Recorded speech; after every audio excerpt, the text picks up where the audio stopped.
এই বগুড়ার জেলা স্কুল মাঠে হাজার হাজার মুসলমান 5 ওয়াক্ত নামাজ পড়ে রোজা রাখে, স্ত্রীর হক আদায় করে, আল্লাহর ইবাদত করে, কিন্তু কিতাব ছাড়া আল্লাহ ওয়ালার বয়ান শুনে। কথা ঠিক নেই? এখন এই বান্দা কিতাব পড়ে নাই, কেউ কি ফতুয়া দিবা তার ইবাদত নষ্ট? হ্যাঁ, ইবাদত নষ্ট না রে বাবা।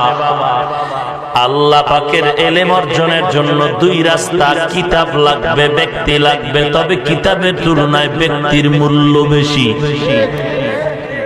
অতএব যারা বলে আমগো কোনো মুরব্বী লাগে না, কোনো ইমাম লাগে না, বুঝা গেল নবীর দাওয়া তরিকা তারা মানে না। আইয়ুকুম আহসানু আমালা, আল্লাহ বলেন আমি দেখবো কারা ভালো আমল করে। ইমাম বুখারী রাহমাতুল্লাহ আলাইহি, বুখারী কিতাবটা খুলো, বুখারী কিতাবের প্রথম অধ্যায়টা ইমাম বুখারী সাজাইলেন কিতাবুল ঈমানের মাধ্যমে।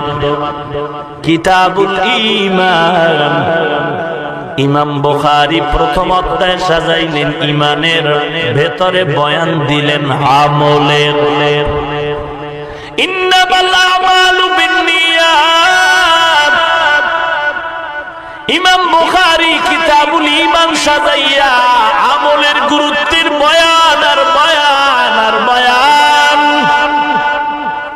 আজকে ভাইজান তুমি বুখারীর তসবিহ যদি টানো, বুখারী বুখারী বুখারী বুখারী বুখারী, আর যদি দাড়ি নেই, টুপি নেই, নামাজ নাই, আমি বলবো তুমি ইমাম বুখারীর সাথেও গাদ্দারি করেছো।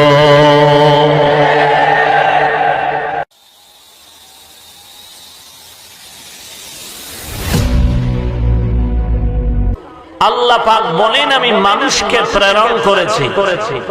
এই জমিনে আমরা এসেছি না পাঠিয়েছেন? কে পাঠিয়েছেন? আল্লাহ যদি পাঠিয়ে থাকেন এমনিই না কোনো কারণ আছে? আফাহাসিবতুম আন্নামা খালাকনাকুম আবাসা,